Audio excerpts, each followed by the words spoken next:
Hey, what's up, everybody? Welcome to the stream. Welcome to the dream. I wanted to do another impromptu episode because I got the day off, surprisingly. I was actually scheduled to work today, I thought, and then I was on my way to work. I was on the phone with my friend Gene, and my boss texted me and said, "Hey, are you supposed to come in today?" I'm like, "I think so. I mean, I'm on my way, and I think I'm going to be late." So I was actually just about to text you to tell you that I'm going to be a few minutes late. And hey, what's up, Twisty's Art? How's it going? Welcome, welcome. I don't know who that is. Getting phone calls, man. Um, yeah, I didn't know. Like, I was like, yeah, I'm pretty sure I come in today. At least that's what I have written down. And he said, I was like, why is it not a good day to come in? He goes, well, honestly, it's kind of slow today, and I think I meant to ask you to come in on Thursday instead of today. And I said, well, okay. I mean, I don't really want to do another 5 days in a row because it wiped me out yesterday. Like, I slept most of the day. But at the same time, I'm like, I could really use another day of rest. And Echo hasn't been feeling too well. He had hurt his leg jumping off the bed the other day, and I like sprained it. You know, he's getting older. I have steps for him. He just won't use them sometimes. And so I've been nursing that for him, and then also I think he's got a tummy thing going on because he's been a little sick. So I'm trying to keep an eye on him. So I'm like, yeah, I could use an extra day off. So I'm coming home, I'm driving home, and I'm like, well, what do I do now? I got the whole day off. And I said, well, I've been wanting to talk Halo for a while, and I was going to wait because this is episode 111 for the Seek and Destroy show. I was going to wait for episode 117 to do this because, you know, Master Chief is 117 is his number, Master Chief's number. But I was like, I can't wait 6 more episodes. I don't do Seek and Destroy episodes a ton. So I was like, I can't wait 3 more episodes to talk about these because they've been collecting dust for a little bit here. I have some Halo toys that came out from Wave 2. I have a Grunt conscript in one toy. I have the UNSC Marine is another figure I got, and I got the Spartan Air Assault figure. Now, there are 3 more figures in this set. There's an Elite Warlord, a gold one. There is a Master Chief, and there is a Sentinel with Sentinel Beam. The only one I want out of those 3 is the Sentinel, because the Warlord they released already in a set that I have behind me back here. That's if I don't run over my own foot, that's down there on a vehicle. So I didn't want to. I don't want to have 2 of them. And then Master Chief, it's the same Master Chief that they had in Series 1, and that comes with the Warthog, and I have 4 of these Master Chiefs already. So I don't need these 2. I just want the Sentinel. So not a lot of people have seen the Sentinel yet. So I think it's hasn't officially been released, or it is, but in small quantities right now. So I'll keep an eye out. So we're going to open these 3 today. And then, yeah, I guess we'll see. Maybe we'll open these ones too. Actually, I do kind of want to open these ones. We have Cat B320 and Emil A239 from Halo Reach. These are the only 6-inch figures I wanted outside of Master Chief, because they're the only characters I really care about outside of Master Chief, which is the Halo Reach characters, which is basically my introduction to the Halo universe. Daniel, what's up? Did you see? This is not one of those episodes, Daniel. So I don't talk about things that might be fake. So we'll see. I haven't seen Target or anyone post about that, so I'm not here to talk about those toys today. We are here to talk about Halo, hence the name of the episode. So I do have some clips and stuff, because I know some people might not know what Halo is and things like that. There is a Halo TV show in the works, and I have some information about that we'll talk about today, and I'll try to link some articles and stuff for you guys when we when I get to that point. But for now, I want to open up the 3 small figures just to get them open. Series 1 came with little digital codes for the Halo Infinite game that's coming out. It was supposed to come out at Christmas of last year, of 2020, but a lot of people had major criticisms about the visuals, which is fine. Like, I didn't think it looked that bad, but now that I've seen what it looks like now, like, we might, maybe for episode 117, we'll do a comparison video with Halo, and we'll talk a little bit about the lore and stuff like that. Maybe I'll still do a Seek and Destroy episode for episode 117 for Halo. It makes sense. I should do it. But yeah, I think I'm kind of interested in doing a comparison, because I saw some of the new screenshots and they're beautiful, and that's like, okay, I was wrong. Like the last ones didn't look that bad to me. I was like, oh, it's open world, so it looks a little cartoony. They did some cell shading around some of it. I'm like, okay, I can get behind this. But fans were not happy. And so they decided to postpone the game a whole year so that they could work on it and make it look better. And man, does it look a lot better right now. So yeah, for sure.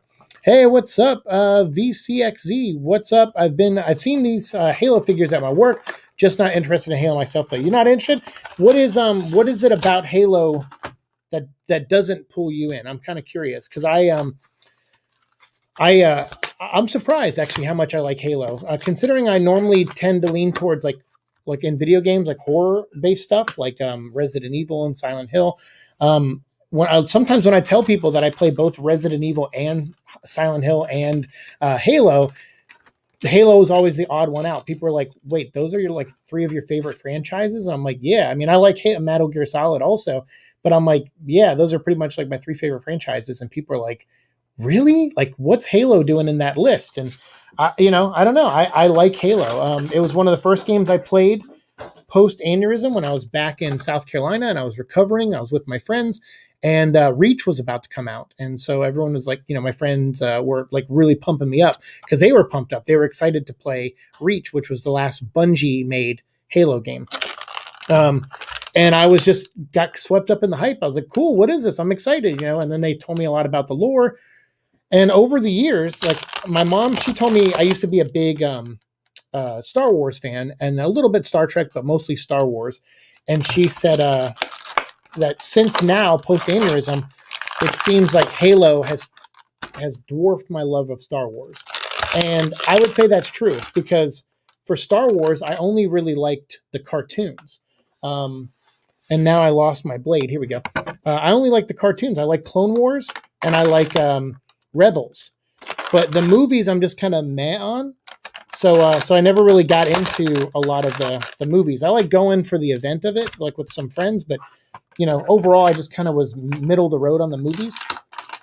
But I love Halo stuff. Like, it is my default sci-fi, universe now, for sure. So yeah, let me know. Let me know what if you guys like or dislike Halo. I'd love to hear your thoughts on it. Definitely, while we look at some of these figures.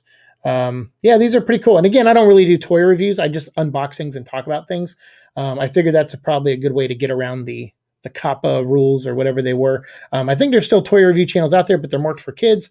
And, I'm not really a kids channel. So, although some kids do watch, even though I tell them not to, but it's, I try to aim for the 13 and up crowd because we talk about some subject matter that's more adult than, kid friendly stuff. But I also don't just drop F-bombs all the time. Like I'm not here to do that either. But this weapon that this trooper has is a Needler, which is a Covenant weapon, which looks really cool. And I actually like the paint job on this. Like the orange arm is kind of fun that they did this. They have like a sleeker helmet, which is more of the ODST style, but it's not ODST, but it's similar with the visor. But I can't remember. Like, unfortunately, Halo is one of those worlds that I really like, but I can't remember all the stuff because a lot of it involves numbers and words combined, or letters and numbers combined. And I fall apart. I fall apart big time. My bad. Halo is pretty good. That's okay. I mean, whatever you think. I mean, that's fine. You like Halo? Yeah. I'm not here to talk about the other stuff. Because I have yet to see. I mean, I used to work at Lego, so I haven't been able to confirm that news is true. So I figured I'll just wait till tomorrow to see if it is, and I'm not going to post about it. So I don't really have anything to say until it's official. But it would be cool if it's true because it looked neat. It looked like a neat little Carnage thing, helmet thing. But yeah, I just me when it's not from an official source, I just don't comment on it until it comes out from an official source. So if it comes out from an official source tomorrow, then I'll make a video on it. But today we are talking about Halo. So these World of Halo figures, these smaller ones, they come with these cool base plates that you can rest the figures on. You can put their foot, into the peg, and then you can connect them. So if you want to create a battle scene where someone's standing here and they're like shooting the gun at somebody, and someone's coming over them with like a hammer, a gravity hammer or something. You can create that scene and clip their bases together and make like a little versus scenario, which is pretty cool. Or you can line up a bunch of soldiers and connect all the bases and just make them look like they're all standing in a field of grass or something, with their base plates, which is also pretty cool.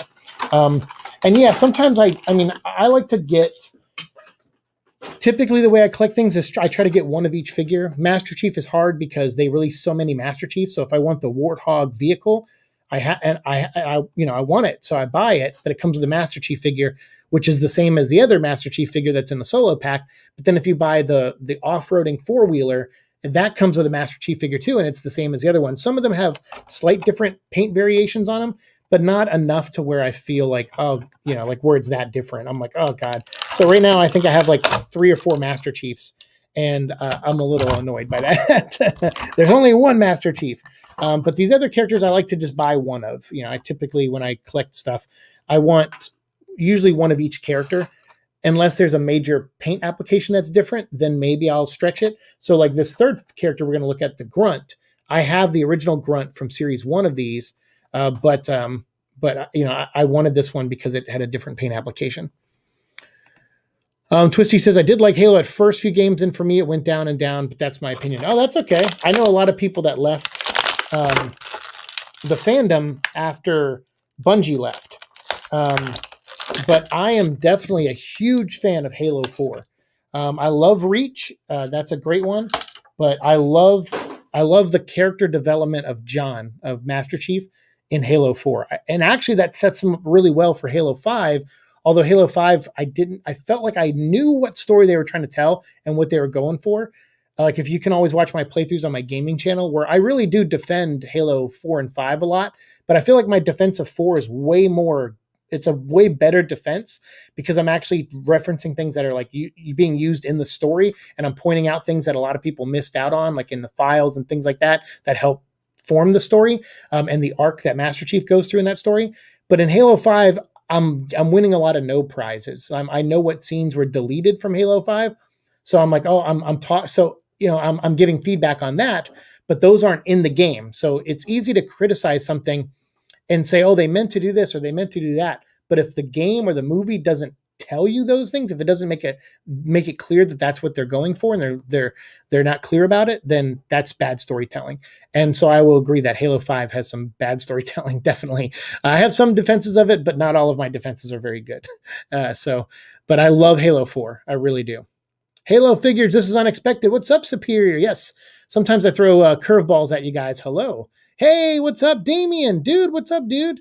Yeah, I was supposed to be at work today, and I ended up not having to go. Oh, wait, D50? Did you just write me on Instagram? I feel like I saw that number and name somewhere. If so, I'll have to add you on Instagram. I think I saw that. I think someone replied to one of my comments. I could be wrong, though. I could be wrong. But I posted on the Harley Instagram the other day, and someone responded, I think. So if that's you, let me know. I'll add you on Instagram. So yes, Halo figures. I want to just, these have been sitting in my closet for a while. As you can see, I still have my Predator figures right behind me right there. I still haven't opened those ones yet either. So I need to get on it. I need to start opening these things up so they can sit on my shelf and look cool. And then I also got to work on my lighting back there on my shelves. Like, it's not very good.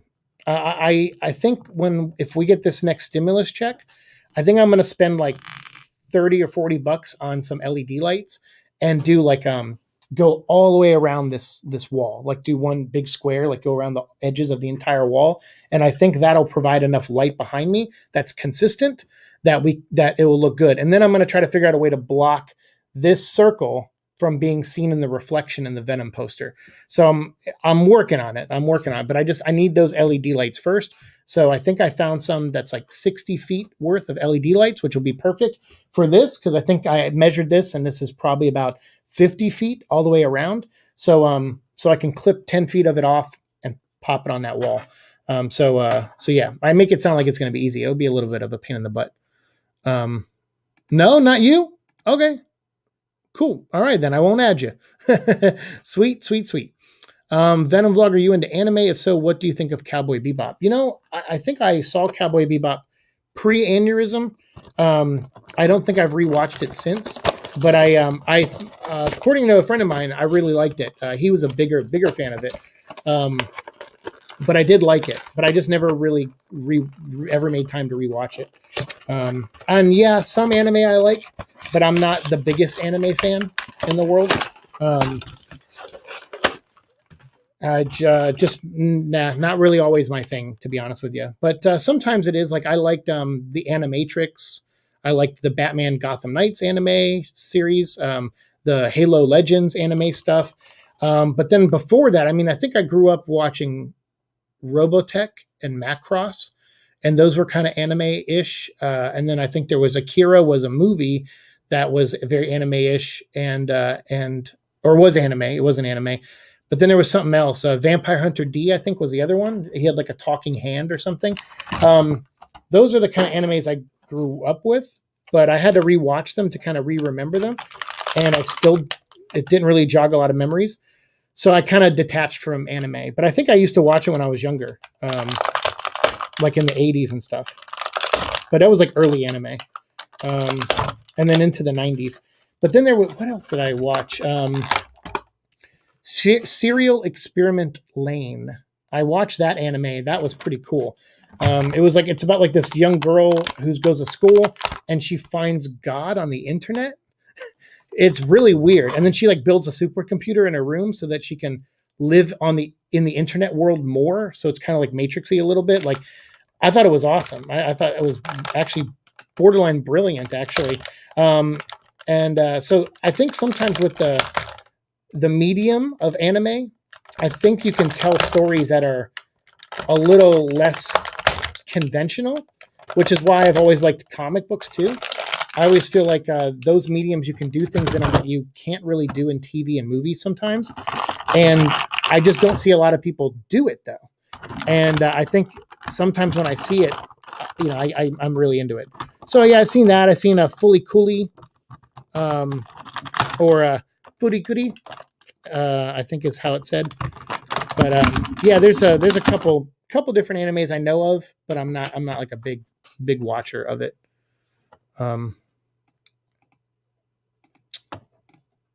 Yo, I'm at work, but had to pop in. I'll have a good time. Hey, thanks, Kason. Yeah, so I was supposed to be at work today,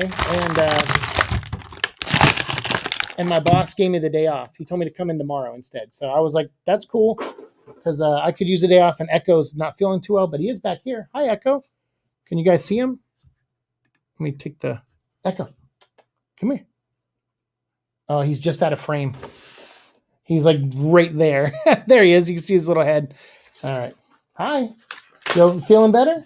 You eating your baby? All right. If he's growling at me, that's a good sign. Because he's a Chihuahua. He's supposed to growl at people. Do you want me to draw you as Master Chief? No. No. Don't do any more drawings of me because I'm starting to feel bad. Like I don't have any money, but I want to pay you for those, and I just don't have any money. So no more drawings. No more drawings. You're doing awesome. You're doing great stuff. I like the Mechazilla thing you drew yesterday. I finally went and looked at it. So yeah, no, we're good. We're good. You don't have to draw me anything else. Plus, Master Chief I don't ever want to know what Master Chief's face looked like. I think they're gonna show you it on the show, so we'll talk a little bit about that when I finish this figure. We got some news from the show and some like controversy, I guess, a little bit. We'll talk a little bit about it. I'd love to get your guys' opinion on it. But they are making a Halo show. It's been in development for a long time. They've actually fired, I think, or they quit. I don't know what the true story is, but they've gone through a couple different showrunners. Sometimes that's a good sign. Sometimes that's not a good sign.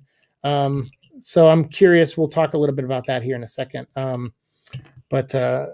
sorry. The figure doesn't want to hold the weapon, and I hate when figures do that and you have to pry their hand open just so they'll hold this little gun, which is honestly, it's going to break if I keep trying. There we go. So yeah, we have the little grunt here. These guys are some of my favorite in the game. They have this feature after you get a certain skull that there's these little collectible skulls you can get. Usually there's one per level. And on average, I should say, not always, but you go through and you collect these skulls, and they unlock different like fun things in the game. Like sometimes they'll make enemies harder. They'll make explosions twice as big. So if you throw a grenade, the blast radius will be twice as big.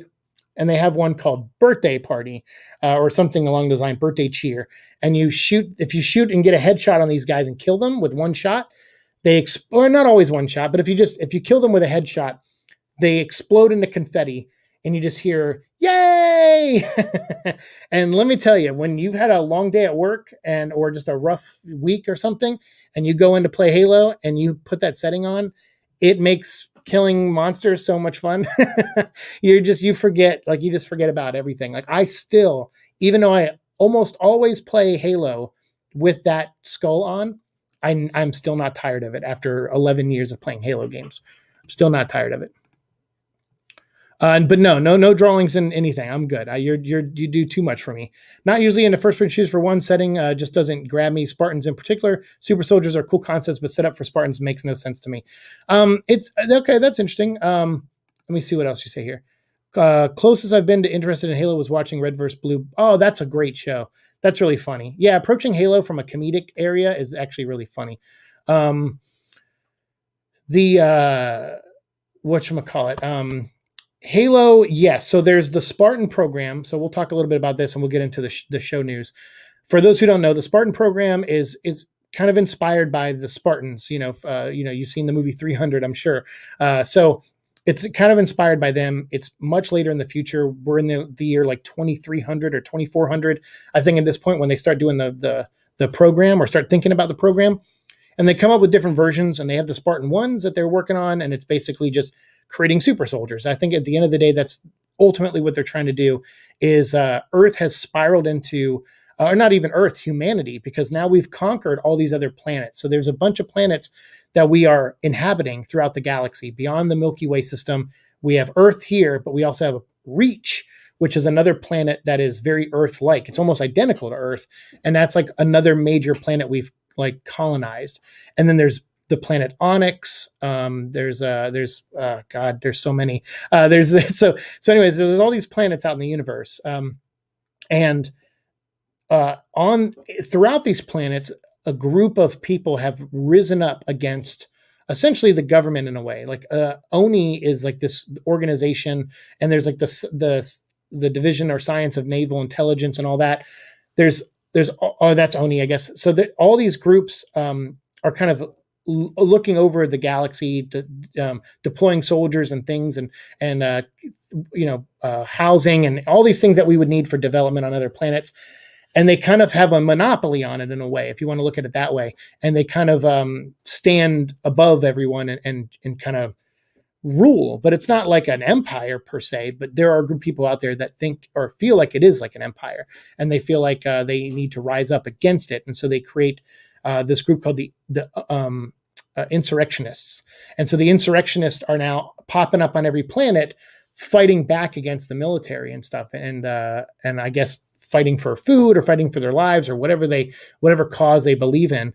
And so there's this civil wars breaking out on all these planets with government and the insurrectionists.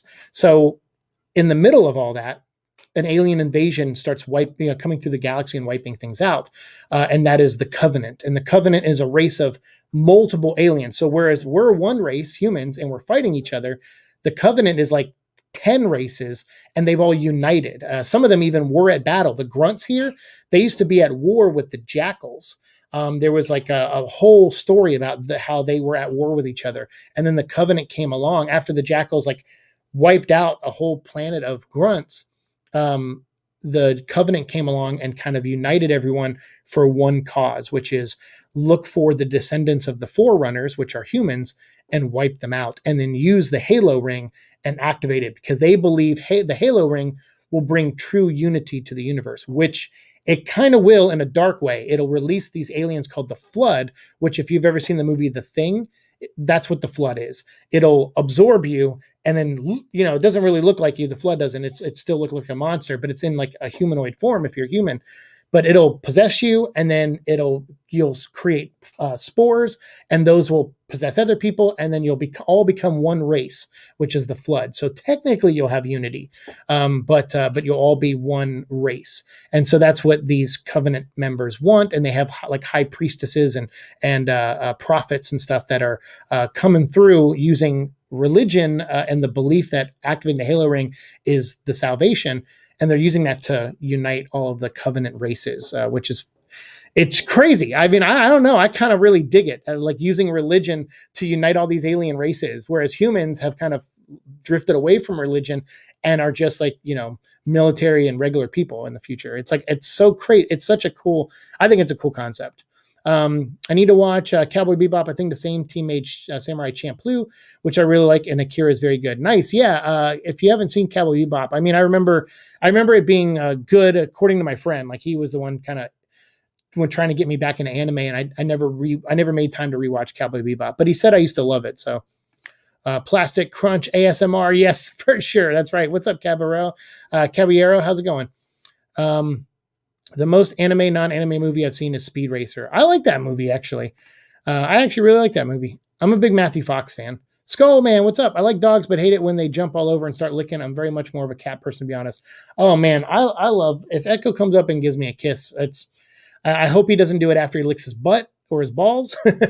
But other than that, yes, I don't mind it too much. I used to be allergic to dog saliva, but and I still am. Sometimes he'll lick me and my skin will break out, but it comes and goes pretty fast. I just go wash my hands or I wash my face. So I try not to get it too much. But yeah, I mean, he's a rescue. So like, he's very a compassionate dog. Like for a Chihuahua, Chihuahuas are yep, yep, yep, yep, yep. He does that sometimes, but he's actually pretty compassionate, and he knows, he can sense that when I'm sick and stuff like that, and like when I'm really bad. So he almost, and he's a service dog, so he's a little bit more, I guess, lovey-dovey sometimes. But I don't mind that at all. Like because he's a good boy, and I like having him near me. Like when I fall asleep at night, when he sleeps down by my feet. It's like a comfort thing for me, knowing that he's nearby. It sucks that he and I are both getting old because I'm telling you right now, I'm not ready to lose him, but he is getting older. Huh, buddy? Huh? All right. Hey, Florent, how's it going? How's it going, dude? I finally get the Merciless torso and have nothing better to do. I put the Kratos head in the body of Merciless, nailed it. Oh, dude, I think did you post a picture of that on Instagram? Because I saw someone on Instagram, I think, post a picture of that, and I thought that was the coolest thing. I was like, it was Kratos' head on the Merciless body from the Dark Knight's death metal, which is pretty cool. I love both, but my childhood dog bit me in my leg so hard, I have dog traumas. Oh, yeah. You have a cat named Cocoa. I thought you said Krakoa. I was like, that's an X-Men reference. Cocoa. Okay. That sucks. Yeah, I know a couple people who have had incidents when they're kids with dogs and they don't even like dogs. Like there was a lady that used to live down the street from us. I'd walk Echo and she'd like, if Echo got too close to her, even though he was just being friendly, he's like, hey, who's that? I'd pull him away. I'm like, Echo, don't get too close, because she looked like she was ready to kick him every time. I'm like, well, okay, I get it. You had bad instances with dogs, but this dog's being nice. If you kick it, he's going to bite you. So you're going to make the thing happen that you don't want to happen. But yeah, but I know what that's like. Have ever read Ian M. Banks's culture novels? I don't think so. What's up, Cunning? Cunning in the house. Cunning in the house. Okay, Cunning in the house. Hey, what are you doing? You're on camera, bro. You're on camera. No, you're not on camera. How are you not on camera? You're right. Oh, there he is. I was like, dang, man. No, I have not, man. I have not, actually. Of course it was me. Okay, cool. Okay, good. I was making sure that was you. So anyway, so that's kind of the Halo world. So we got some. So the show. So a lot of people. So now that I've kind of told you a little bit about the show, there's a Spartan 1 program that didn't really go off too well. A lot of soldiers died. They started the Spartan 2 programs, which is where Master Chief comes in, where some of them were kids. So they found orphans, people who were left behind, and started taking them in and augmenting them like super soldiers. So imagine everybody just going through like a Captain America super soldier program, only a lot more intense, like a lot of needles sticking in you. In fact, I have a video here, and we're going to sit and watch it together. This is Halo Reach, and let me make sure it pulls up all right. So this is going to be Halo Reach, and it's called the. Oh wait, I gotta hold on an ad. Okay, that's weird. It wasn't an ad a second ago, man. Because I had all these pulled up and ready to go, but I guess not. I guess it reloaded. All right, so let me pull this up real quick. You're just not into the tropes that, hey, what's up, Cunning? Yes, I am good, man. Hold on, let me share a screen and we'll get back to your comment here in a second, VCXE. Birth of a Spartan. Hey, here we go. And let me do this. Boom. All right. So we'll play this and you guys can see kind of what the Spartan program does to you, like kind of how involved it is. Let me hear it okay. I have the volume down a little bit, but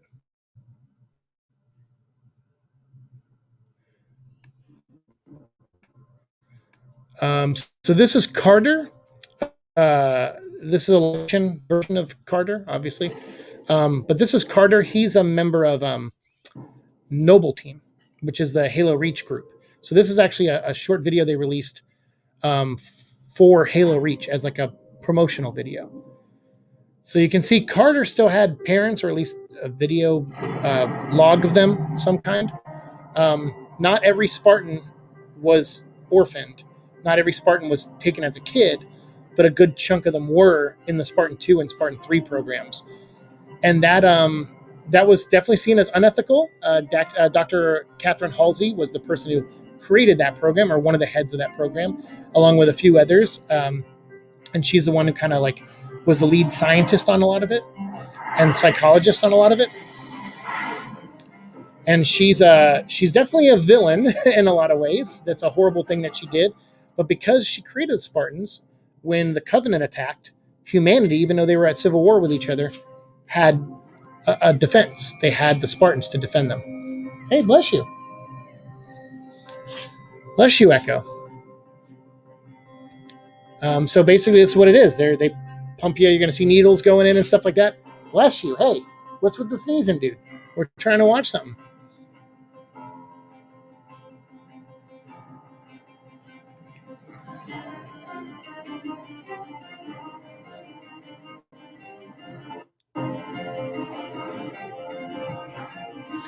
Ooh, I'm not a fan of looking at that stuff. Let's check out these comments. Guess I'm not just taken into the tropes Halo uses.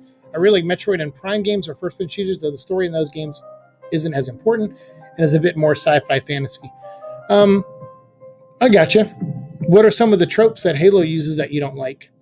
I mean, they use quite a few actually. Definitely a lot of like just typical action tropes. But certainly if you're a fan of like sci-fi or comic books or anything like that and grew up reading them like I have, there's a lot of things in there you're like, oh, they're just making Captain America. It's like you can oversimplify a lot of things in Halo. What I like about Spartans is how much when they're enhanced, they are much bigger than humans. Like they are much bigger. So yeah, so there's that, and I'll take that off the screen there. There we go. But yeah, so the Spartan program, it's basically that's like a less crude way of how some of the Spartans became Spartans, because like I said, a lot of it they were taken as kids and they were nurtured as kids, to kill, to fight to the death.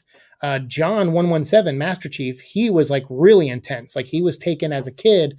Some kids were taken right from their parents, and then what Halsey did was they made a clone. So they found out how to clone human tissue because replacing limbs and things like that. Like they were able to do that in the future.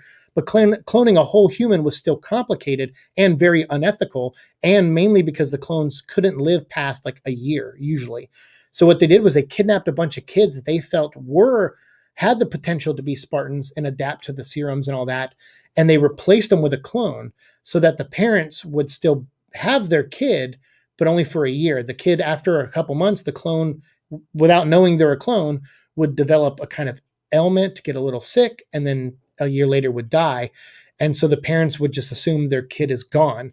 That is when Halsey very much crossed the line and went way too far into mad scientist territory and the unethical territory, not just kidnapping kids, which before they were just getting orphans. So it's still unethical because it's a child, but it's that they used it as like, well, this person has nowhere to go. This child has nowhere to go. We can nurture them. And like there was like a King of the Hill event where John 117 was like 10 years old or something, 12 years old.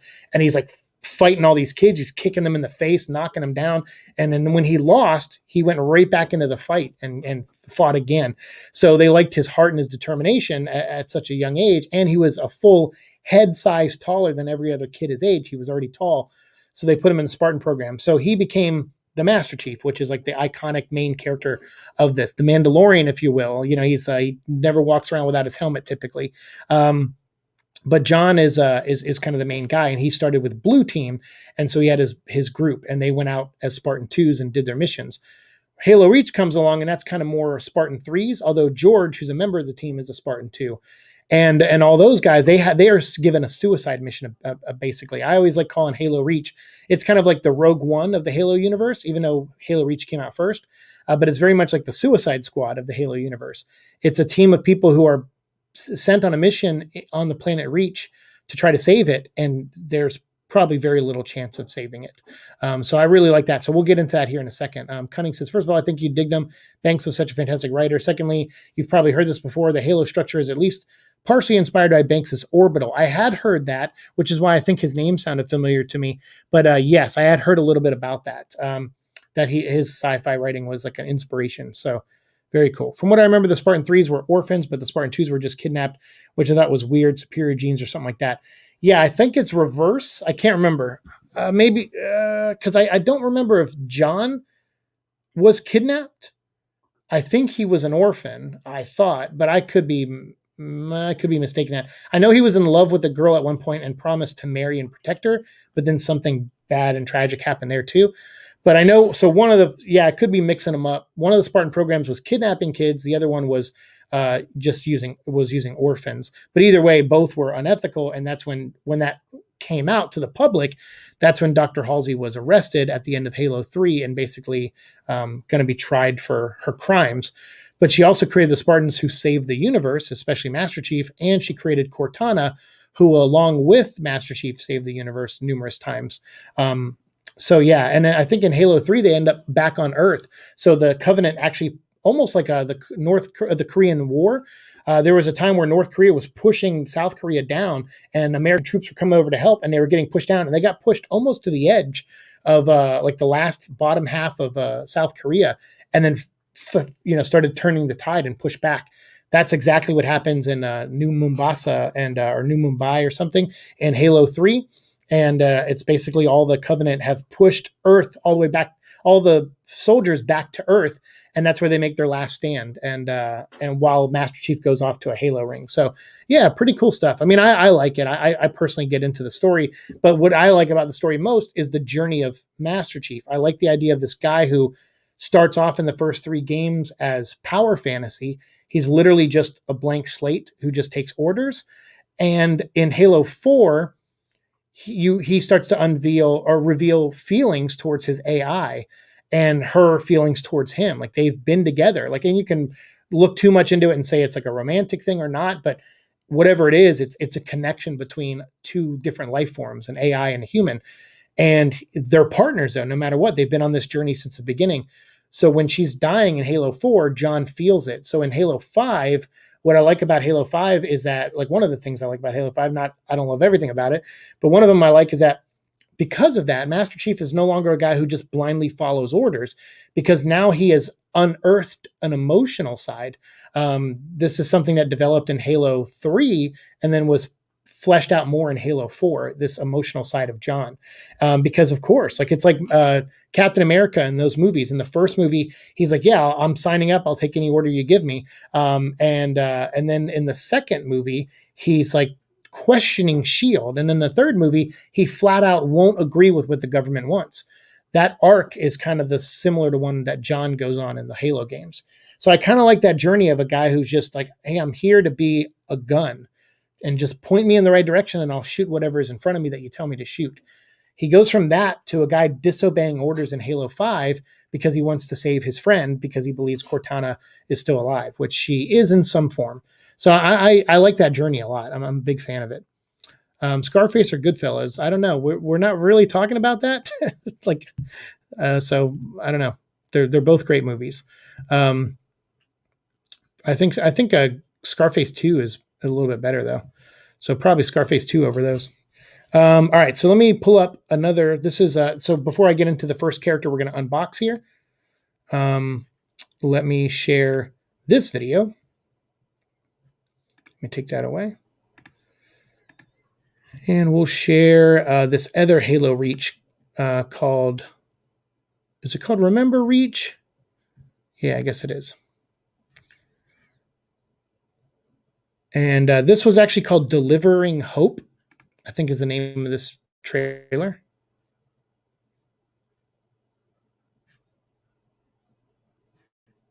Rated M for mature. Oh, wait, hold on. It skipped. Hold on. Let me, I got to restart it. Rated M for mature. There we go. Yes, Halo used to be rated M for mature. Not so much anymore. Oh, hold on. Okay, good.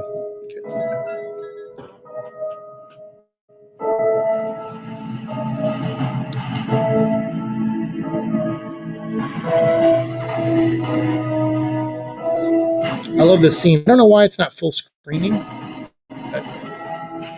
I'm sorry if there's any lag too.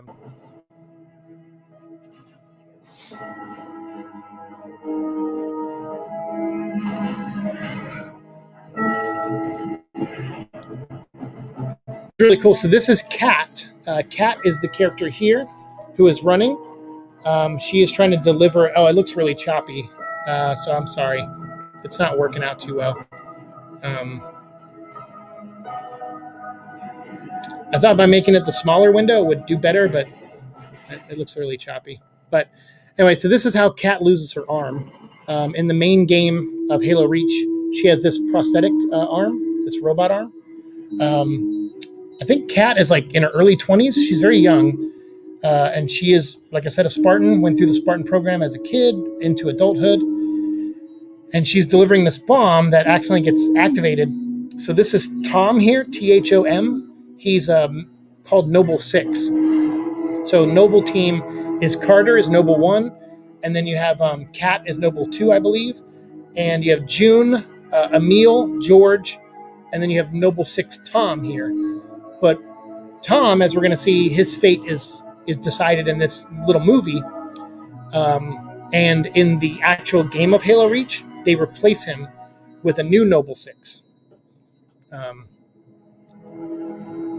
yeah, he makes a sacrifice place. That's kind of what the Noble Team is. They're the Suicide Squad of the Halo universe. That's how I refer to them as.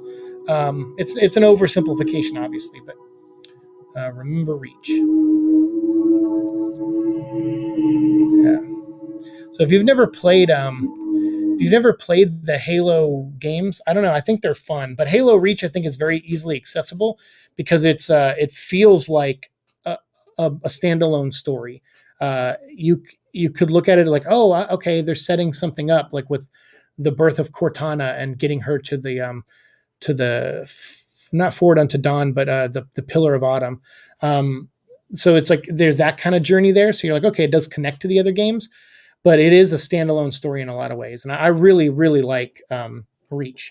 So Kat is one of my favorite characters in Reach. I really like her, and I really like that little cutscene that they made. So I am.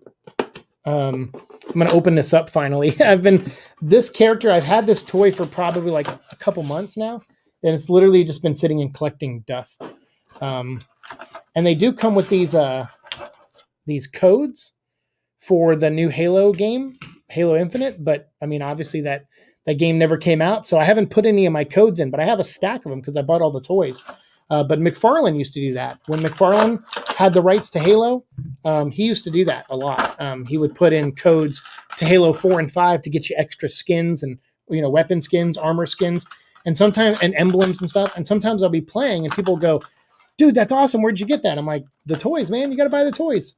So I'm glad that Jazwares, who makes these toys, they're continuing that for sure.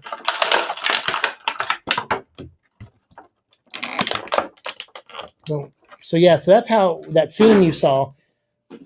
That's how Kat lost her arm. So she does have this prosthetic arm in her place, and she is pretty dang good with a pistol. So I'm gonna put that in her robotic hand here. She's got really good aim. It's kind of her weapon of choice is her pistol. But she also comes with extra hands, which is cool for some of these accessories that she comes with, because she has the rail gun kind of weapon. It's pretty friggin' awesome. But yeah, let me put that here. And she can run and shoot like this. Not a lot of people can run and shoot at the same time, but a gun like that, most people would knock them off their feet. But Spartans, like I said, when they're augmented, they're super soldiers like Captain America. So it's like a best way to oversimplify them is that they're basically a bunch of Captain Americas, and they grew in height too, much like Steve Rogers did. So all of these people, including John, Master Chief, who was already like a foot taller than everyone of his age group when he was 10, they're all much taller. So they're like 7-8 feet tall, some of them. So yeah, they're massive beings. So that's why when they go up against monsters that are even bigger than them, you're like, okay, those are some intense and big monsters too. So yeah, there we go. So we got Kat there. She looks awesome. These figures are great. Like when I saw that they were doing 6-inch figures, I got really pumped, but then I saw that they're just doing a lot of random Spartans because they call this the Spartan collection. So they're just doing like random different armors from the multiplayer games and stuff. And I'm like, yeah, I don't want any of those. I don't care about those because they're not actual characters. But when I saw that each series so far, at least Wave 1 and 2, have Halo Reach characters, I was really excited. So I do have another Halo Reach character here, which is Emil. And Emil is another badass on the team. Emil actually, they all die in the game, by the way. Spoiler alert. They're called the Suicide Squad for a reason, in my mind. But they are on a mission that is very unlikely to succeed. And they all know this. As the game progresses, they start realizing, okay, we've already lost one person. It's probably going to get worse from here. And then they lose another and another and another. And by the end of the game, there is one survivor of the team. But it's not someone. At least it wasn't the person I was expecting. As you playing Noble 6 in the game, I was pretty convinced that your character was going to survive, but that's not the case. But Emil is another character that unfortunately does not survive, but he's pretty awesome. He's like the Wolverine of the team. Or if you're doing like Suicide Squad members, I guess he's like the Bronze Tiger or something. Like he's the badass. He's the one who comes in, or if you do Secret 6, he's the Bane. Like whatever alpha male badass that you have on your team, that's who Emil is. Emil comes in and just when you want something killed, he kills it. That's just how it is. And he's not a fan of Noble 6 being on the team because, I guess he got along with Tom, the previous Noble 6. So replacing Tom doesn't feel right to Emil. He's just kind of like, we don't need someone else. The 5 of us can do this mission. And they're like, no, we need a 6th person. It's a 6-man job. And turns out he's right because one does survive. So if they had 5 members, no one would have survived. So let's get into, let me open this up. We'll talk movies and stuff on my next Seek and Destroy episode that isn't focused on something, Skullman. Because on this episode I wanted to just focus on Halo, the best I can. But and plus I got to rewatch Scarface and Goodfellas anyway. The last time I saw them, I liked did I say Scarface 2 or maybe I meant Goodfellas 2? Whatever. I think I said Scarface 2 earlier. But yeah, I mean they're all good movies, but I'm also not a big crime boss like drug like I'm not really into those kind of things a lot of times. I watch some of them, but I'm not big into them. To be fair. I mean to be honest. But they're pretty classic movies though. So we have the shotgun with the Emil. So it's definitely a weapon he uses in the game, and he also comes with his knife, which is another weapon he uses in the game because that's how he dies. He dies using the knife. So like, look at this awesome figure. And he has this blade here, and it actually goes right into the holster. So if you get the gun out of the way, that's awkward. Here we go. You can sheathe his blade right into his shoulder, which is great because he does that. Actually, there's a scene where Kat walks up and grabs his knife off his shoulder when he's like being a hard ass towards Noble Six. And she's like, enough. And she takes his knife and he's like, whoa, what's about to happen? And then she sticks it into the ground and draws out a plan of attack and stuff. So she's a real badass, but she's probably one of the few people that's stepped up to Emil, and Emil kind of got a little nervous. He's like, whoa, lady, what are you doing? Will you grab my knife? So yeah, I've always liked that about her. So yeah, so boom, right there, we got Emil.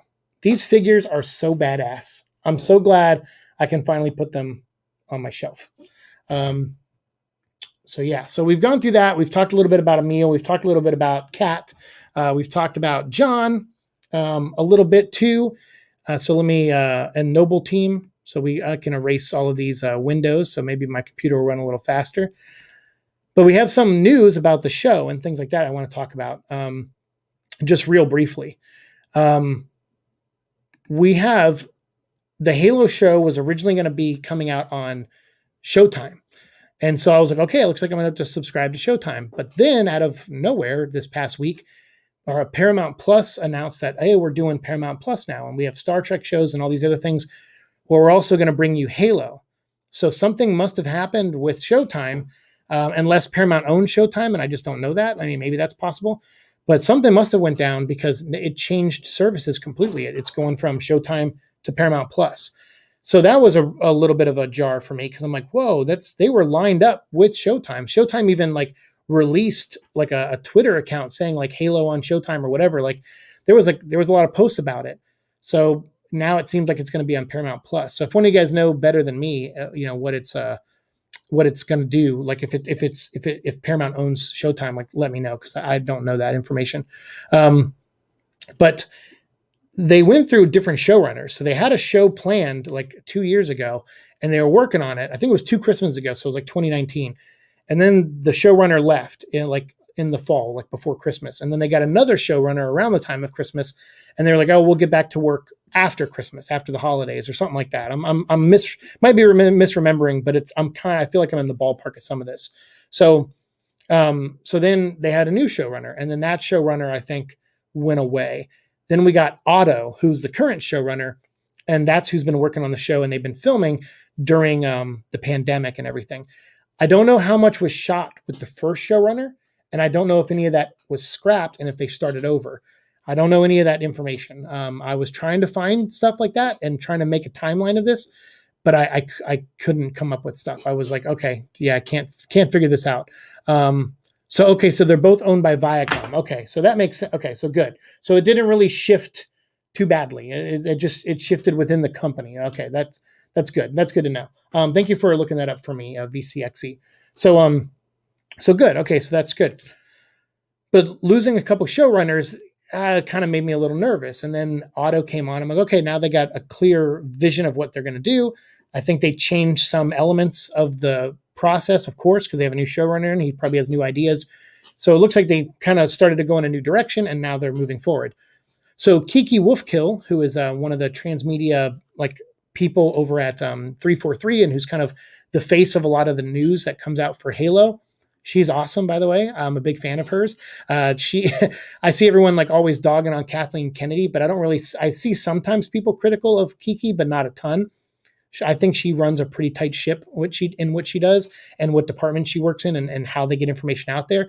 And of course, everyone makes mistakes. Everyone has their days and stuff, but I feel like she's been really awesome at steering the ship from her department the best she can and been doing a really good job. And she actually sat down with IGN and Deborah Snyder, Zack Snyder's wife, who, obviously she's a producer herself and has produced all the Zack Snyder movies.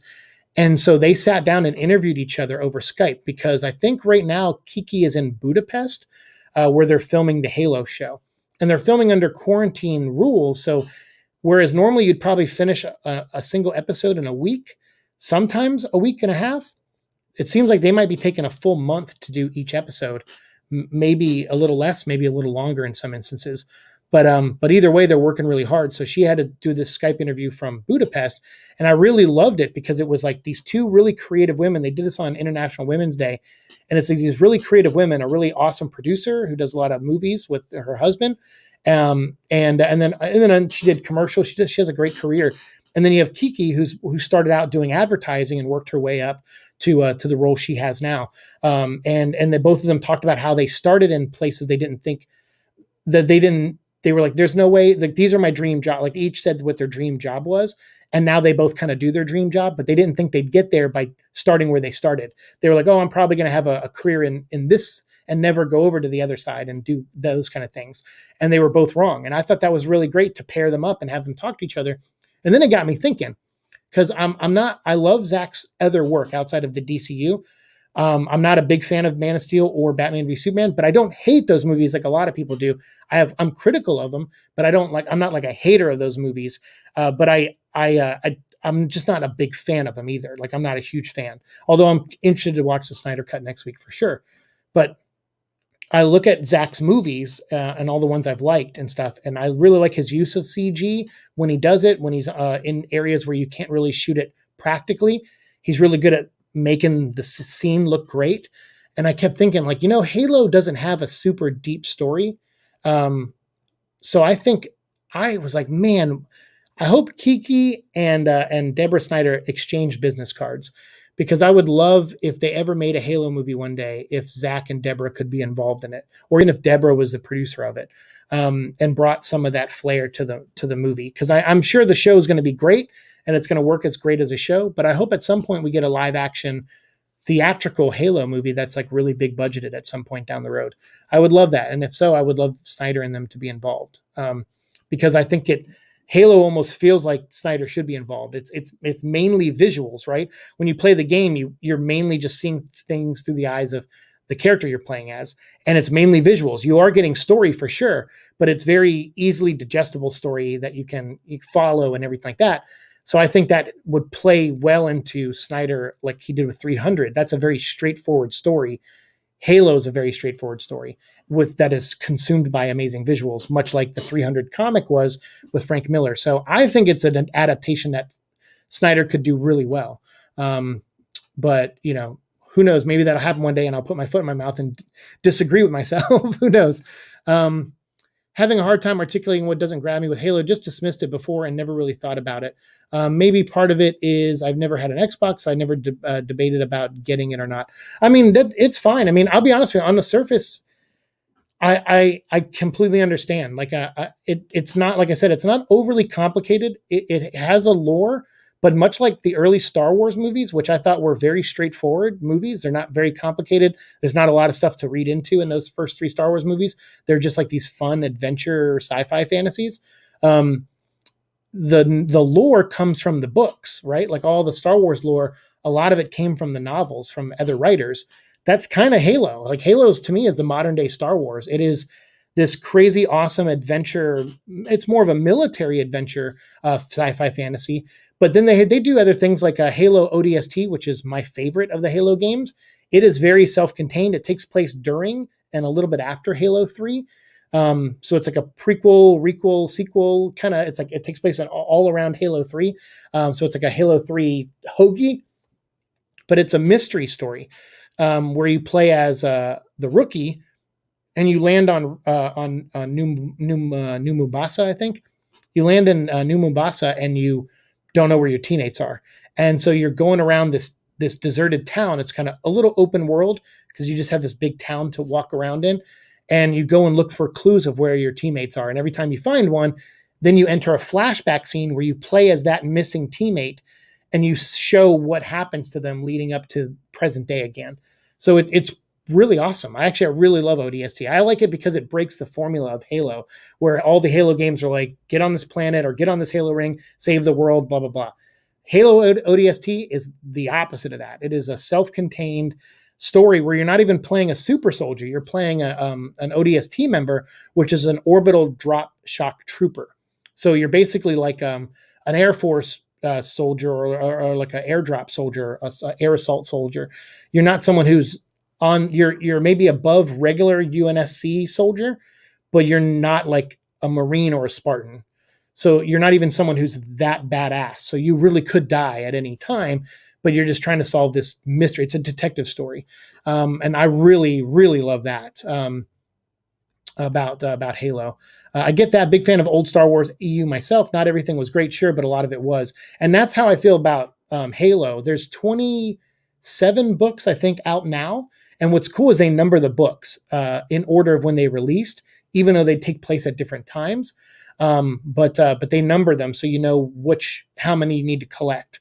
And there's 27 novels out now. The 28th one, I think, either just came out or is about to come out. And I think it's something light or something. I can't remember.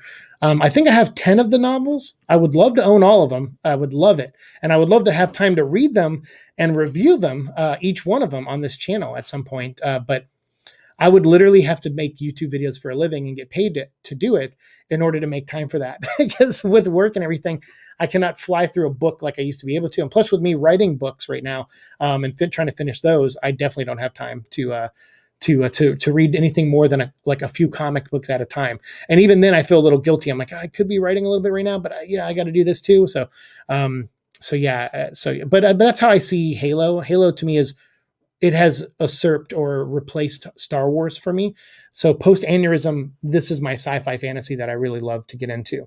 And then we have one more figure left, actually.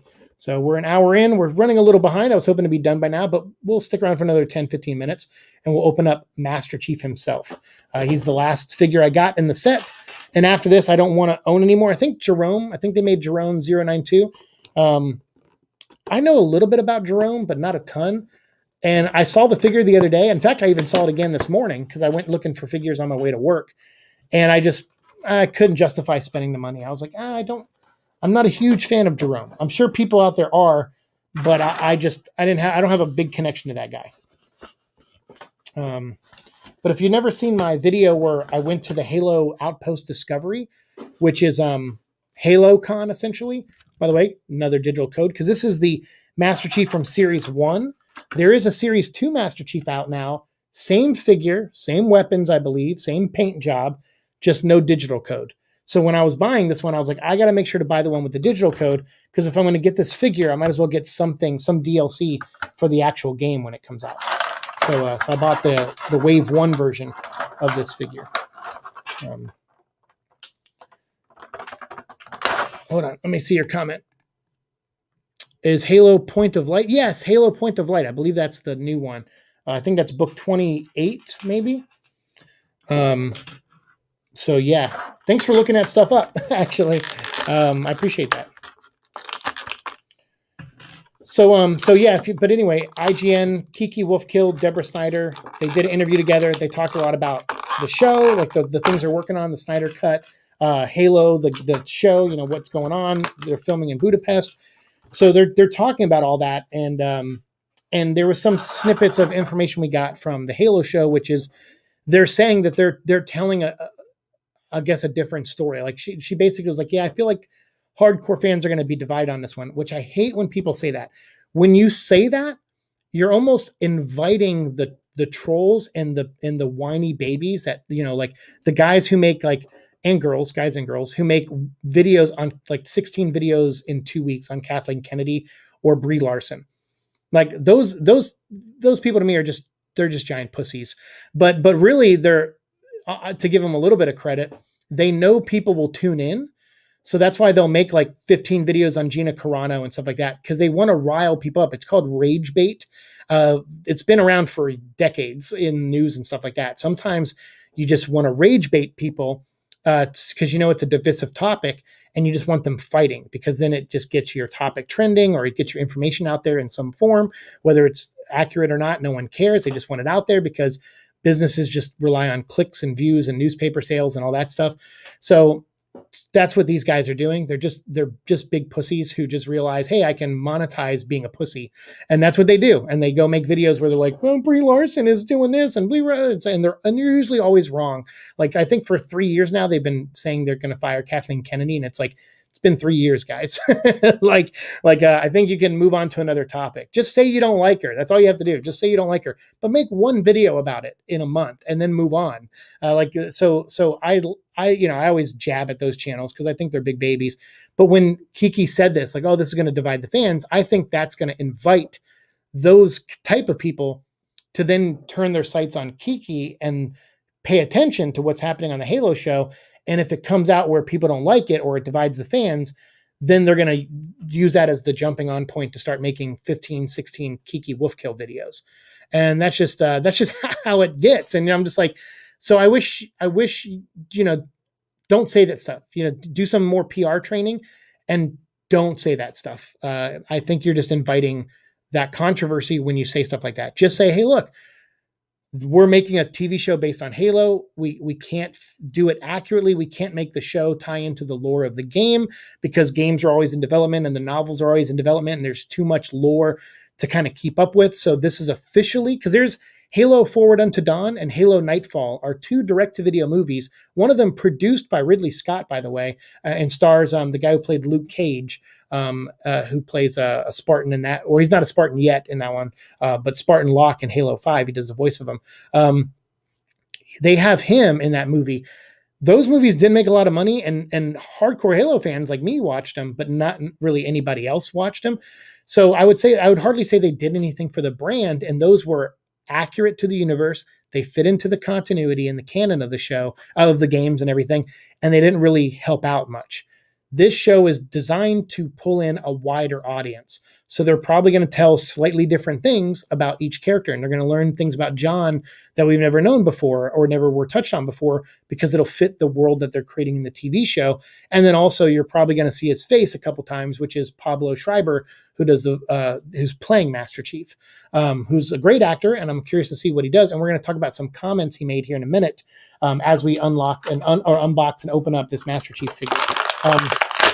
But I feel like he said something that kind of is going to bring in that controversy crowd too. Or he did already. And it's already, I'm like, oh, this is not looking good. This is not looking good for this show. You guys are already starting off on a bad foot. Take a little bit of more PR training. Like, I don't know if any of you guys listened to Bob Chapek the other day on the investor meeting for Disney. That guy can sidestep a question and still give an answer without any answering directly. And it made like people satisfied when they heard his answer. And I'm like, that's pretty damn good. Like, I saw right through it, but I've also been to PR training meetings and stuff. So I'm like, okay, dude, you're good. You're damn good at your job. But when I saw Kiki say that in the interview, I was like, everywhere else she did awesome. That one line, I was like, no, don't do it. Don't do it. Let me read some comments. Oh, yeah, I used to watch Midnight's Edge and Doomcock because they recommend him. Unsub from both after a few months. Oh, my God, yeah. Midnight's Edge was a channel I used to watch, too. I remember because that guy who has that, he has the accent and he got a deep voice. It lulled me in. I was like, oh, this guy sounds like easy. Hey, what's up, dude? Well, I guess I'm pretty straight. I just admitted I'm a little not by saying that. But yeah, no, I heard his voice. Andre, I think his name is. But he's got a really relaxing voice, is my point. He kind of lulls you in. And they did really interesting reporting, and they would comment on things and offer opinions and stuff. But then after a while, they got swept up in the, Kathleen Kennedy Star Wars bullshit like Doomcock and all those guys did. And they just went down this spiral of, okay, we're just going to, rage bait everybody. And what they end up doing is they think they pull it. They're like, oh, I got 200,000 subscribers or whatever. They think most of their subscribers are like grownups, and it's not true. Like a lot of it's like young, impressionable kids who are just hearing adults act like stupid asshole children. And then those kids go and act just like them. They're like, oh, well, adults act like this too. And they're petty and all these other things. And it's like, yeah, sure, we're not perfect. No one's perfect.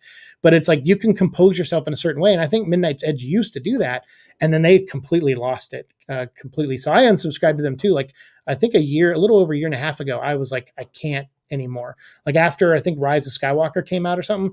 Or no, even before that, it was, I think maybe it was Last Jedi. I can't remember. It was one of those 2 Star Wars movies. I was like, I can't anymore because now they just prove the thing I always say, which is websites like them and Scoopers and all these like Illuminati who just got called out by James Gunn yesterday.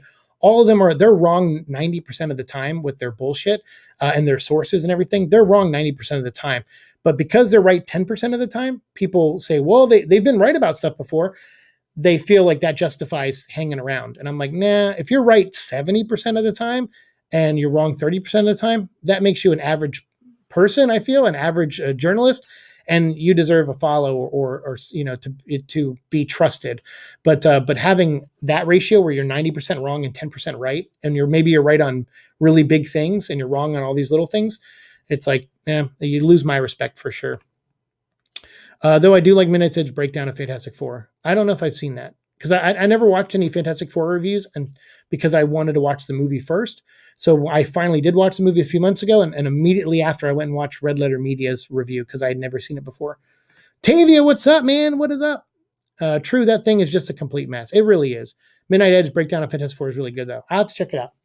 All right, so we got Master Chief here. So like I said, the show switched hands a couple times, different, showrunners and stuff like that. Now it's going to be on Paramount Plus. It's going to come out in 2022 at some point, and it's going to star Master Chief. And of course, like Kiki said in the interview, it's a different story. It's a different, they're taking different approaches. And she, like I said, she admitted in it that she thinks it's going to divide the fandom. I wish she didn't just come out and say that, because I feel like that's now an excuse people will use to divide the fandom. And to me, I'm just like, just make a story. Like, just tell your story. It doesn't matter. Like, I know some people, like I saw, so what Pablo Schreiber said, he really upset some fans by what he said. And again, take some PR training. Like, learn how to say you're doing something different in a better way. So like, I'll read what Pablo said here. Pablo said, what is it? So someone asked him, I don't think I'm just the only one who wants to know how Pablo Schreiber's voice, his acting, and his impression of Master Chief will go. Master Chief, by the way, got the figure all here.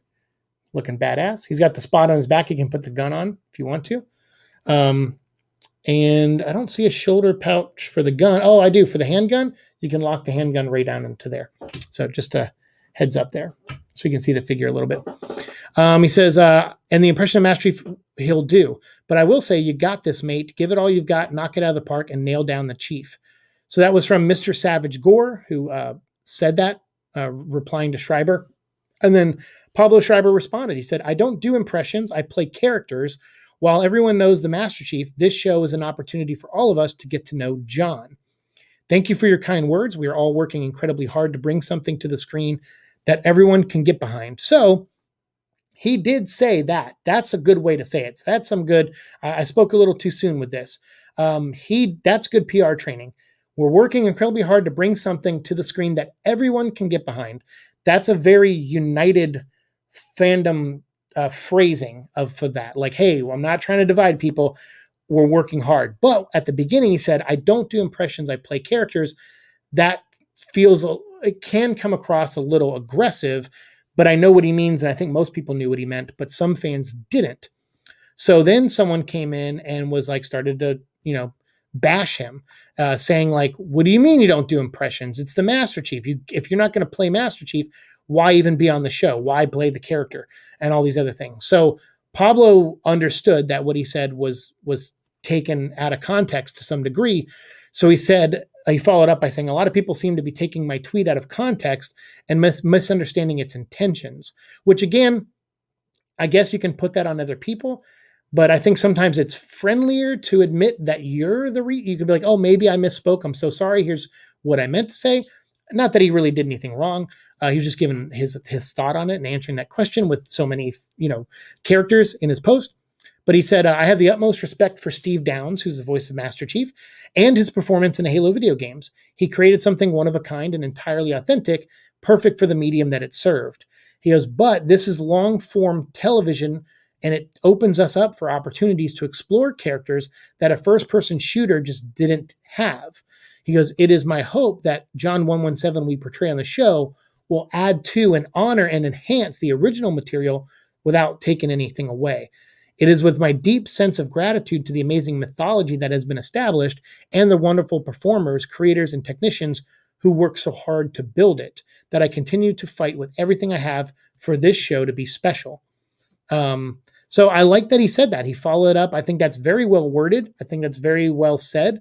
And I like that he's that passionate about, because he could have got pissed off. Like you see me, sometimes I get pissed off when people push my buttons, or if I misread their question or misspeak on my end or whatever. Like sometimes that happens, and it's easy to just go like, hey dude, fuck off, or like whatever, it's my opinion, suck it, or deal with it or leave it, whatever. He didn't. He was like, look, I understand what I'm doing. I understand the amount of pressure, and trust me, he does. When he got offered that role, he was nervous. I mean, this is a guy who acts professionally, and he now has to play an iconic character. It's like playing Superman or Wonder Woman or Batman. It's like, these aren't easy roles to say yes to sometimes, because sometimes as an actor, you will forever be that role. Like people will just go, oh, you're Batman forever. They'll say that, or they'll, unless you have the acting chops and ability to go out and do other things and leave the role behind. But a lot of times it's a scary thing. Not only you might be locked into that role for the rest of your life, or a good chunk of your life, you have to dedicate to playing that character, but you got to do it to where at least most people like it. Not everyone's going to like it, but you want to try to get that 70, 80% of people liking it. So that way you'll feel good. You'll be like, okay, I reached most people with my portrayal.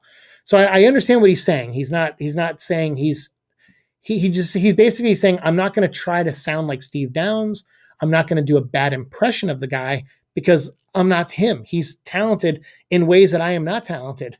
So if you want that Master Chief, you have a ton of games to go play. You got all these other things. Even the live action movie Forward Unto Dawn, Steve Downes does the voice of Master Chief in that one, even though Daniel Cudmore plays Master Chief in that one. Daniel Cudmore played Colossus in the X-Men movies, not Deadpool movie, but X-Men movies. So he played Master Chief, but Steve Downes did his voice. So a lot of people do recognize Steve Downes as the voice of Master Chief, but like he said, and like Kiki said, this is different. You're going to have the video game universe, which ties into the novels tie into. So you have your Halo universe, and then you got the Halo Legends animated movie, and you have Forward Unto Dawn and Nightfall. So you have 3 movies and, half a dozen video games, 7, 8 video games. And then you have all the novels and comic books. All of those are one universe. This is like, okay, we got to do something a little different now. The character's been around for 20 plus years. It's time to go a different direction with the character and tell things that make sense for this medium and for long form television storytelling, like a season of a show. So I understand what he's saying, and I think a lot of people did too, but I think it came out wrong in some ways. Other people misinterpret it in other ways. And there was a little bit of huff and puff there. And of course, you're going to have people bitch about it no matter what, but I think he did a good job handling his response, in my opinion. Steve Downes as Master Chief is really awesome and badass. I agree. Let me go back. I've seen so many YouTubers lose the plot and become unprofessional and or way too political. It's sad. I know. Like, it's funny because someone actually mentioned that to me the other day. They said, I know they're like, sometimes in your live streams, you'll bring up like how much you hate the Senate and the House of Representatives. And they go, but you don't really bash presidents. You don't really do things like that on your show. And I said, I'm not here to do that though. Like, I mean, sometimes the topic comes up of government, but I know who's to blame when shit goes wrong. I know it's the House of Representatives. I know it's the Senate. I know it's all of them just playing games and being shitheads, and us having to deal with the fallout of that. But I also, I'm not here for that. I don't care. I mean, politics really doesn't interest me as a topic anyway. Drama doesn't really interest me as a topic anyway. Sometimes I might consume it depending on who the drama involves. But even then, I take it in small doses. Like, I really just don't care. I like you guys see it. I mean, poor Skull Man. Every time he asks me a question on a channel, I'm always so blunt with him. I'm like, I'm not talking about Goodfellas right now. I'm talking about Halo. I'm not talking about Transformers right now. I'm talking about DC. Like, and I don't mean to be like that, but on the same level, I do have to be like that because I like staying on topic. If Kiki Wolfkill watches this episode, I want her to only see Halo stuff and us talking about Halo, and me talking about what I know about Halo and what I don't know about Halo. Like, that's what I want. If I talk about DC, I want Sam Liu to tune in and watch my episodes and just hear me talk about DC stuff for an hour and a half if he has the time to watch something that long. So it's Venom vlogs. I want, Tom Hardy and those guys, some of them who do watch my show, I want them to only hear Venom stuff on the Venom vlog. So that's how I focus my stuff. I mean, it's the only way that makes sense to me. So that's why I'm like that. So please don't take it personally. That's just me trying to remain professional and on topic. But I don't mean to like disregard things. That's why I do the Seek and Destroy show. Like this is a Seek and Destroy episode, but it's a Halo one. If I do a Seek and Destroy where it's open topic, I'll answer anything. I don't care about. That's the one time where I let my freak flag fly. Speaking of which, I did do my review of both ASM 61 and Children of the Atom today. I will probably watch that later. I have to read Spider-Man 61, and I don't have any money right now to go get it, so I can't check it out. I can't watch your review just yet. But I'm also going to be recording, hopefully tonight, maybe, my Last Remains ending review, and then also try to get in some more King in Black stuff. So I'll try to record those tonight and try to post them tomorrow if I'm able to. We'll see. But yeah, the rest of the night I got today off of work. I wasn't expecting it, and I want to rest and I want to keep an eye on my dog who's not feeling too well. So that's what I'm going to do after this episode. Yay, Master Chief! I know, right? I hate it when people take stuff out of context. It happens. I do it. I just did it yesterday, actually. I didn't take it out of context. I just missed 2 words. I read the tweet 3 times, but for some reason I had a block on these 2 words. It wasn't clicking in my head.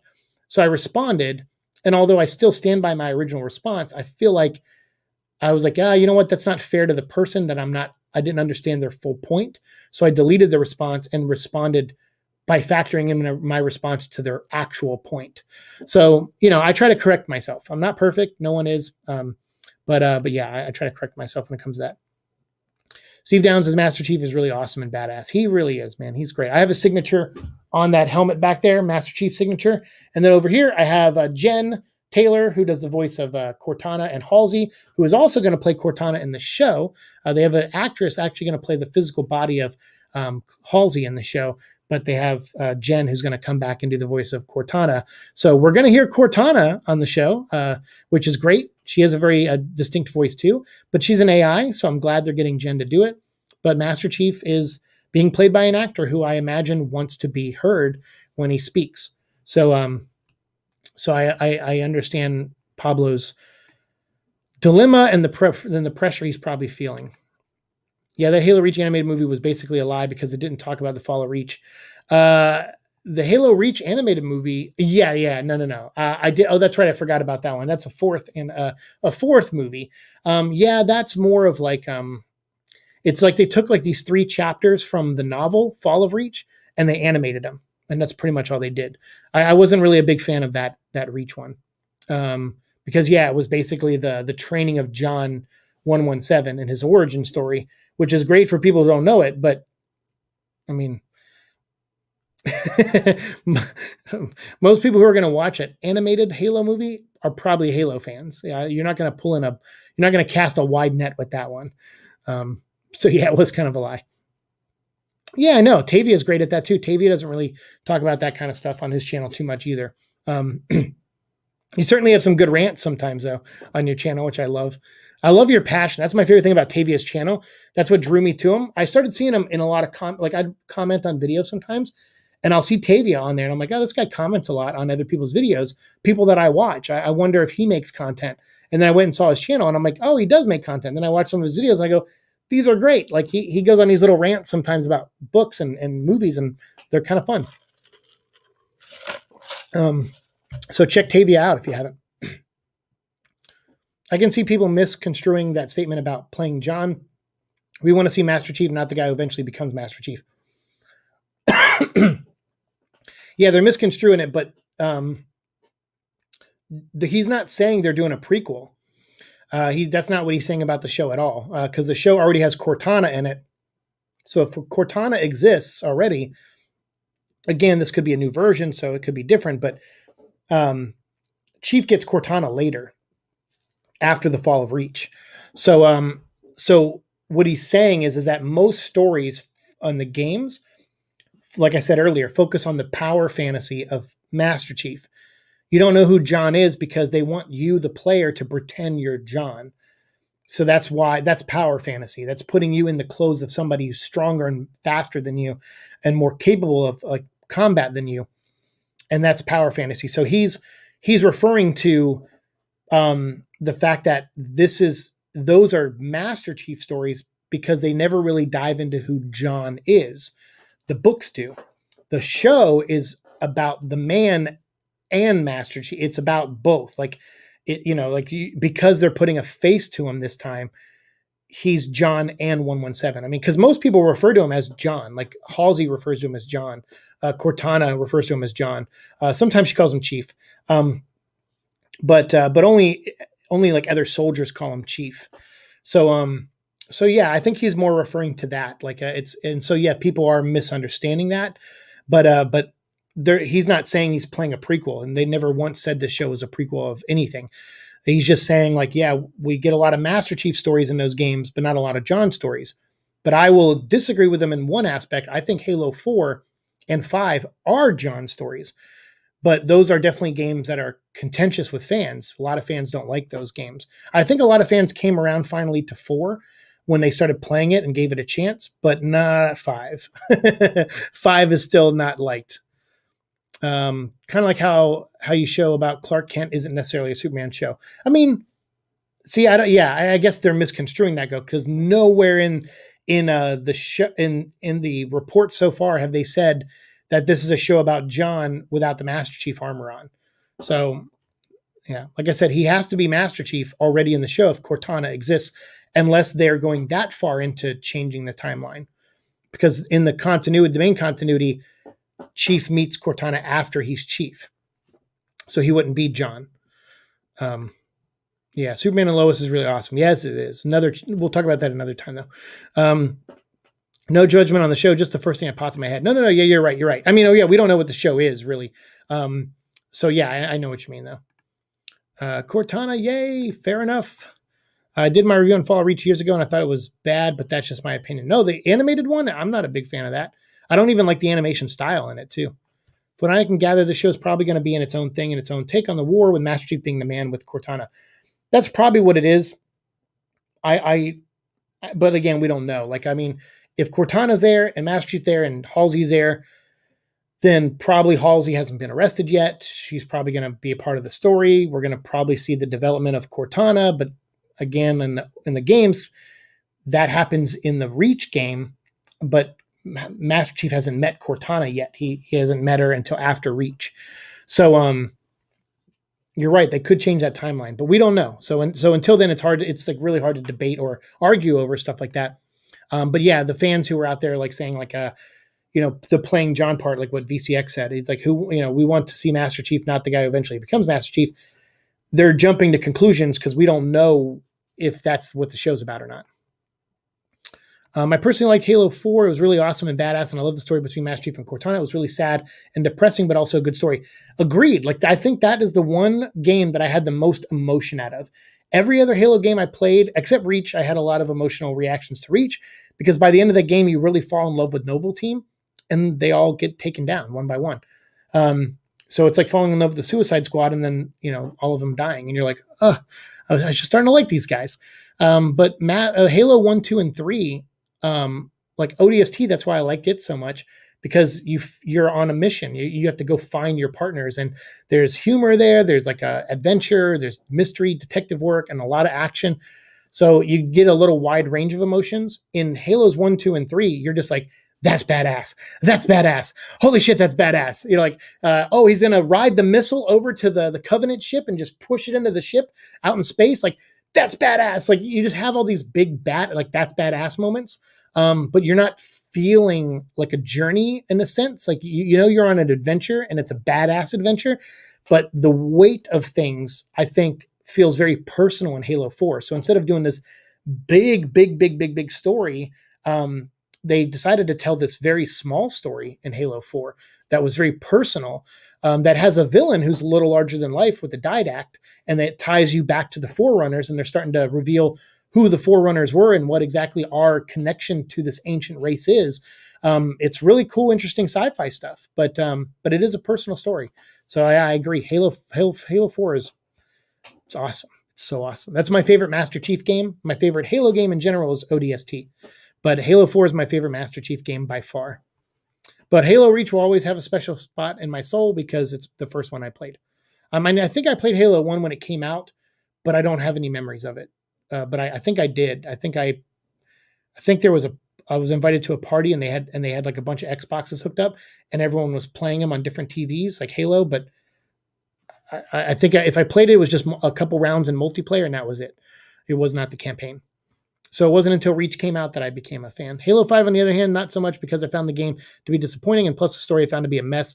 But despite that, I think Halo 5 had some good ideas, but bad execution. Agreed. A lot of great ideas, bad execution. I remember people hating on 5 because they felt it didn't match up to the hunt for the truth advertising. There's a little bit of that for sure. The hunt for the truth made it seem like Master Chief was on his deathbed and someone was hunting him to kill him. And then there was like a flip version of it where Master Chief was the one holding the gun, aiming it at Locke. And it was like, choose your destiny. Like, which side are you going to be? And it built it up to be this thing where it's like, all right, there's going to be 2 campaigns, or at least is what the conclusion people jump to. But I don't feel like that was much of a stretch based on the advertising. But we thought it was going to be 2 campaigns where you played as Locke or Master Chief, and each one had a specific story. I think that was the plan at one point, and then it went through all these changes, and then they decided to make it one combined story where some of the game you play as Chief, some of the game you play as Locke, and they hope to still tell the dual-sided story, but then they end up cutting chapters so they can release the game on time, and that's where it became a mess, because there is a story there. The story is very simple. Like I said, these games are not complicated. The stories are not complicated. Master Chief lost Cortana at the end of Halo 4, so in Halo 5, he's back with Blue Team because now he doesn't have his partner, his Cortana. So almost like an emotional crutch, he goes back to the original team he worked with Fred and everybody, and they reform Blue Team, and they go out and do missions together, and then on those missions, he finds out that Cortana may still be alive, and so he's being told by his superiors, don't go after her because you are too close to this, and we need to make sure this mission gets accomplished. We might need to destroy her, Cortana, because she's past rampancy, which is something AIs suffer from. It's like a breakdown. So she's evil now, and she's activating the Guardians, these old like Forerunner technology super beings that are like giant phoenix-looking, creature things with wings and robots with wings and stuff. And she's activating them, and she's activating the not the Didact, but there's something like him. It's like a guard. It's not called a Guardian, but there's God. What's his name? He's cool. He's really cool. He's one of the villains in Halo 5. The Warden. So she activates all the Wardens, which is like an Ultron. It's like a AI that can transfer into different bodies or possess hundreds of bodies, kind of like Legion. So I really love that. I thought that was just all cool stuff. And it was Master Chief disobeying his orders, like Captain America does in Civil War. He's like, no, I'm going after my friend. We're going to save Cortana. And then you have Locke, who's like the guy who's the new Master Chief. He just follows orders blindly. He's like, give me an order. I'll go do it. And his order is to go stop Master Chief and possibly kill him if he has to, which is not going to make him very liked among the other Spartans who look up to Master Chief. But Master Chief disobeyed a direct order, which in their line of work is treason. So he has to go stop Master Chief and destroy Cortana and possibly destroy Chief if he's able to. And that's kind of the story. And I'm like, that right there is a perfect setup for a story. But the execution of it is just really poorly done. But the journey these characters go on is that it's supposed to be Master Chief pushing his way to Cortana, and Locke is the one who changes. Locke sees what it's like for a soldier to disobey orders over feelings and decides he too is going to do that and trust Master Chief, and in the end saves Master Chief's life. That's an arc for Locke. It could have been done a lot better, but so the story is not complicated. It's just done really badly. You played Halo 2 a long time ago. In fact, I think the game was my first Halo game. Halo 2 is awesome. I never played it until a couple years ago when they released the Master Chief Collection and they remade Halo 2 from scratch. That was my first time playing it. I live streamed it. It's on my gaming channel. and my jaw was on the ground. I'm like, this game is freaking awesome. It was so much fun. I could see why it's a lot of people's favorite game, which I would find disappointing too because I love Rashomon stories. Oh yeah, there you go. Oh yeah. I assumed with that ad we're going to follow more Master Chief story and have Locke basically connect to Chief, similar to Halo 2 story with Arbiter, but it did not happen. You're right. That's pretty much what a lot of people thought. Just start working on it and push it out already. What's the worst that could happen? Said by idiots. That's pretty much it. Every time it's like, just push it out, get it out there.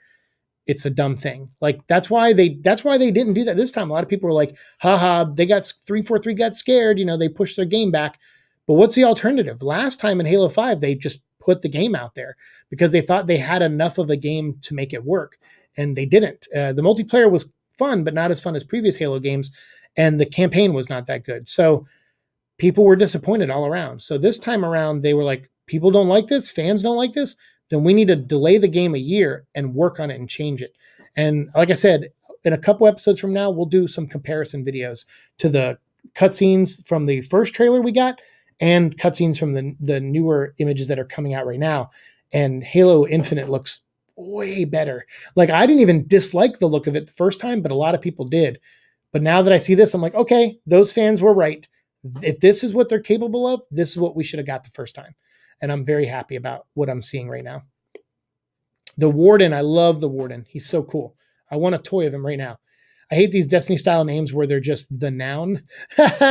Yeah, Guardians are, the Forerunners were like that though. The Forerunners are like ancient humans almost, humanoid in a way.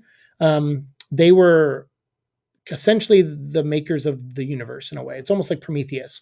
But the Warden that's what he is. He's a warden of essentially if you want to look at it as like a prison, but where these guardians are locked up, he's there to protect it. But when Cortana hacks into those systems and takes over, she's able to erase those, I guess, protocols from the Warden.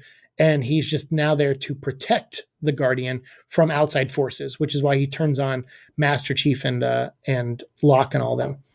So there's cool stuff in that universe. But yeah, there's the Didact, the Warden, the Guardians. Yeah, but like I said, it's not a complicated world. The only time I get mixed up on stuff is the names of weapons sometimes and the dates. I get the dates wrong all the time. There's so many dates to remember in Halo. There's so much. So many wars.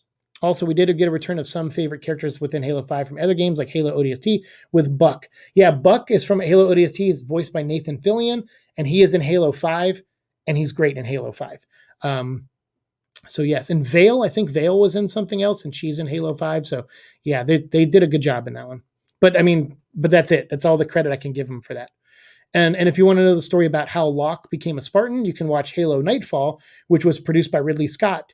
And it shows the story that defines Locke as a man and ultimately what leads to him joining the Spartan program, it's good. I think it's a pretty good movie. I like Forward Unto Dawn better though, but I like Nightfall was good. Unfortunately, history did repeat itself with Cyberpunk 2077. Yeah, I've never played it, but I'm not a big Cyberpunk fan anyway. Some backgrounds in that first Halo Infinite footage did remind me a little bit of Minecraft. Interesting. Minecraft. Isn't that the blocky game? Oh, yeah, okay, that makes sense because the Halo Infinite footage wasn't that good looking. Yeah, I got you. I see what you mean. Yeah. Which is sad because Cyberpunk 2077 had so much potential. It seemed like it. Everyone was raving about the game for like years, and then it came out and it was just kind of reminded me of Mass Effect with the Reapers and the Protheans? I don't remember. Yeah, or Prometheans? I don't know. Yeah, I've only played Mass Effect 3. So I'm not a Mass Effect expert, unfortunately. Mark Anthony, what's up, dude? How's it going? You came in just at the end, though, because it's an hour and 40 minutes, and I only wanted to stream for an hour, but we did an extra 40 minutes. But I'm glad you guys were here. I've been wanting to talk Halo for a while, and I thought about just live streaming one of the games and playing it and talking that way on my gaming channel. I may do that later. But not right now. I wanted to do this. I wanted to open these toys. So we talked about the Grunt that we got here from Wave 2. We talked about the Air Assault Trooper from Wave 2. We talked about the UNSC Marine from Wave 2. And then we also, from Wave 1, we have the 6-inch cat figure that we talked about. We showed some footage of her. We talked about the Halo show. We talked about Kiki Wolfkill and Pablo Schreiber. And then we also talked about Emil and his 6-inch figure. This is from Wave 2. I knew she was going to fall over. Wave 2. This is out now. You can go find this at your local Targets and Walmarts and stuff, hopefully. And then I got the Wave 1 Master Chief, which is the same as Wave 2. So if you buy the Wave 2 one, the only thing you'll miss out on is the digital code. And that's the only thing you'll miss out on. Otherwise, you'll have the same figure. So yeah, awesome. Well, thank you guys so much. Let me catch up on comments and we'll get out of here. Warden and Guardian so close to each other in setting bothers me as someone who likes linguistics as they descend from the same word. But there's a reason for that in the game. Guardian and Warden and Didact all descend from the same place also. So there's a reason for that. So Warden and Guardian, they come from the Forerunners. They're all down. And I think even the voice of the Didact, or I think it's the same voice, does the voice of the Warden, alluding to maybe Didact is still alive somewhere. I know he's in the comic book too. So they're connected, just like those words are connected. So it's intentional. Speaking of the Didact, that reminds me, whatever happened to him, because it felt like his story never got finished since he was still alive at the end of Halo 4. He lived at the end of Halo 4. You got to read Halo. I don't think I have the books here. They're in the other room, I think. Dark Horse Comics did a series for Halo, and I'm blanking on the name of it right now, but they released him in 2 hardcovers. It was like a 20-issue series, and it's all about Sarah Palmer and the Didact. So I would recommend checking that out. I might do a review of it at some point because I've read it probably twice now. It's really good. All right, see you, man. Have a good one. Thank you, VCX. Speaking of Guardians, I think they actually appeared in Halo Wars 2, near of that game, which was really awesome. Yes, Halo Wars 2, I never played it yet. But I did see some of the cutscenes. It looks awesome. I can't wait to play it someday.